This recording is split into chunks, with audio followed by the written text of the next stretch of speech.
stating she will protect him. An ogre void comes through the door and Celia tries to shoot it down. He gets all annoyed they're destroying his grand mausoleum and decides to use his magic to stop it and her huge cannon. The void gets up and Regina changes her cannon form to shoot it in the chest. Despite being surprised to see Linus, Regina simply tells Celia to take away him before he became a demon lord. His grand mausoleum is now infested by aliens, who are destroying everything. He wants to deal with them, but he can't because the girls are there, and if he shows them an escape while she holds the void down, the two run away, and Linus thinks nothing went according to his plan. His reincarnation spell failed, and he reverted to his human form's power. He won't be able to use Celia to get more information about the world. Celia then says they're about to reach the surface, but a crystal suddenly collapses and turns into a sword and she prepares to deal with it. But Linus simply ignores it and starts casting his spell to destroy the monster. Celia for some reason pushes Linus away, collapses on the ground and turns into a wyvern void. This is nothing like the wyverns he's used to. Celia tells Linus to run away while she deals with the monster. Her gun him to run and gets sliced in the gut. She lays on the floor in a pool of her blood and Linus wonders why she didn't. She says her last words, not protecting him, and closes her eyes. Linus holds her hand until her last breath but thinks she's an idiot. He only kept her to gain more information, but she decided to telling him to run and escape with Regina. But Linus gets closer to her. The wyvern gets closer and a second void appears. She apologizes for sacrificing herself to protect him. In fact, he could have used his power to easily block the wyvern's weak attack. He wanted more information, but he didn't think she had value to him anymore. That's why he became a demon lord. More voids appear and try to attack him, but his magic barrier manages to block it all.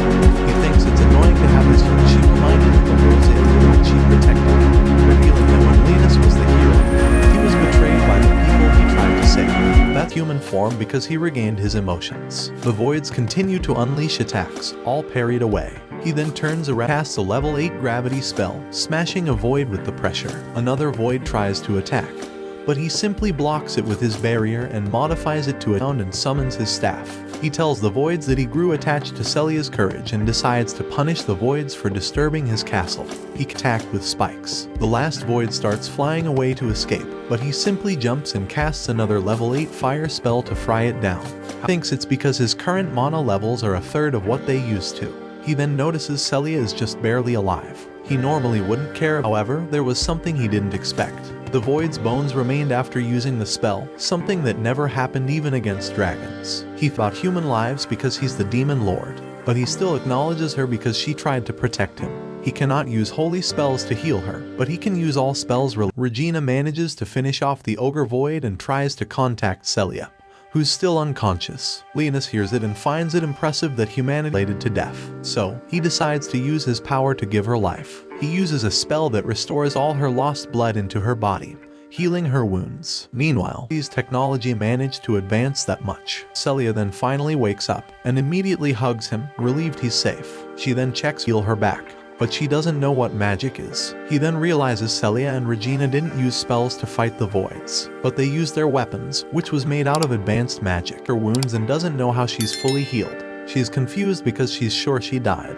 Linus then explains he used his holy magic to heal. He realizes that in the current age, people can't use magic, so they use magic weapons that require no training or hard work. Still Academy. She believes he can use that power, and believes that's why he was abducted by voids. She then gives a whole explanation of what is holy swords. Confused, Celia asks if he used the power of a holy sword, but he doesn't understand.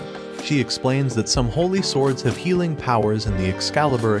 Basically, their powers awakened by mankind to fight voids 60 years ago. Humanity almost lost the war against the voids, so he decides to hide it from everyone. Regina then arrives, and the girls ask what happened to the void.